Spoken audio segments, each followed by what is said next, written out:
Okay, hello, welcome to my channel. In this video, we want to find the antiderivative of x raised to the power of the square root of x divided by the ln of x. Okay, so when I have an exponential function like this, where this x is the base, all right, I try not to make x to be my base. You try to change the base to some number, all right. So that is the first hint for you, and getting that hint, you can pause the video and try this first. Okay, so to make this to become, or to try to change this form and have a number as a base instead of x, okay, I'm going to recall a property of logarithm that tells us that if we have let's say a number like this, let's say we have b raised to the power of a, right, where b is the base, then we can rewrite this as e raised to the power of ln of b raised to the power of a.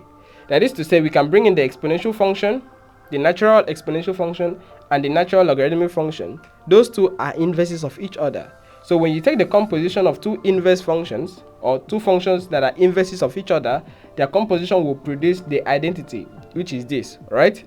So given that, we are going to apply that right here. That tells us that x raised to the power of the square root of x divided by the ln of x will be, so we bring in the e, which will become the new base, raised to the power of the natural logarithm, all right, of this thing here, that is x raised to the power of the square root of x divided by the natural logarithm of x. Okay, that's very nice, right? And that's not all.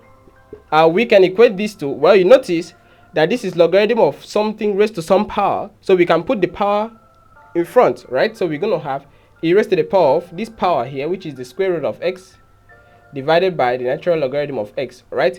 We multiply it by the ln of the base here, right? That is ln of this other x. So as you can see, we are having a product of two terms in the power of e, this term times this other power.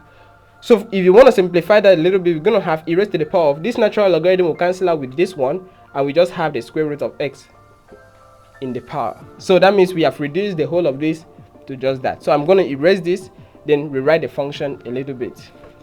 So in that case, we are going to have the integral of e raised to the power of the square root of x, all right, and then we put the dx over here. Okay, that's nice. Now you notice this, well, I can start by making use of a u sub. Okay, I'm going to say let u, I want to do a little change of variable, be the square root of x, right? Okay, that means that that tells us that u squared is said to be x, right? You know, if u is the square root of x, that means u squared is x, just by taking the square of both sides. And when we are doing integrations, we don't worry about the absolute value. Okay, so from there we can differentiate this. We're going to have 2u du to be dx, you know, differentiating both sides with respect to u. Okay, so given that, that means that dx will be 2u du. So that means this integral will become the integral of e raised to the power of u, right? You know, because u is square root of x. Then in place of dx, we're going to have 2u du. Okay, great. So that means this integral will become the integral of, let me just write it down a little bit, 2u times e raised to the power of u du. When we have an integral of this form, okay, where we have the product of two functions like this, where this is a polynomial function and this is an exponential function, right, we make use of the integration by part formula. We are going to choose this one to differentiate and choose this one to integrate, right? And I'm going to do that easily by making use of what we call di method, right? So I'll put the d here, and then I'll put the I here, and I'll divide this table like this.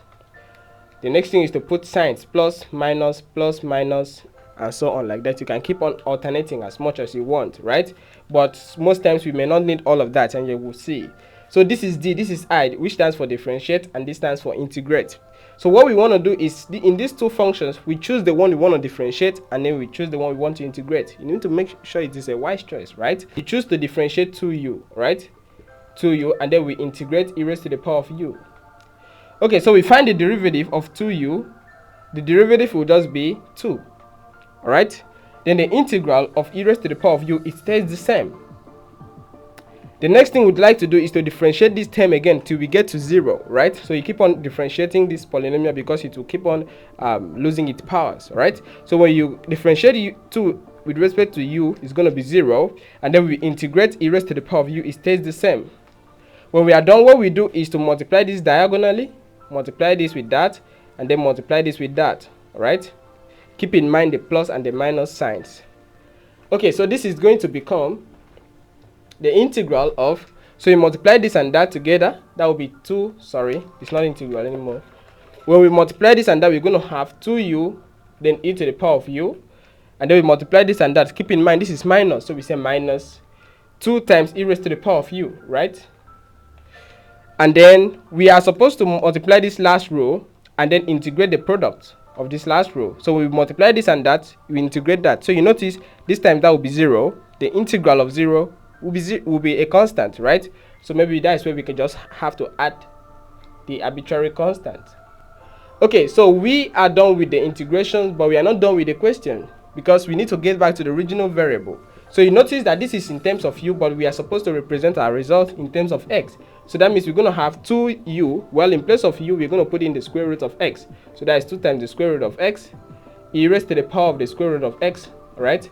We say minus 2 times e raised to the power of u, which is e raised to the power of the square root of x, plus c. And this is a better way, or this is a good way, but we can make it better by putting e raised to the power of square root of x outside. We are going to have the square root of x, alright, minus 1, and then we add an arbitrary constant, and this right here is the antiderivative of that function.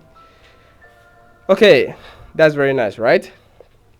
Alright, thanks for watching, and you go through the steps again. The first thing is change this one to a certain form that you can use, and then you start working on that, right? Using this e raised to the power of ln of x raised to the power of the square root of x divided by the ln of x, right? When you put this one out here, ln of x will cancel out with this ln, and you have just square root there. Okay, thanks for watching, and if you like this video, please let me see your comments in the comment section, alright? Share this video with your friends, and please subscribe to my channel.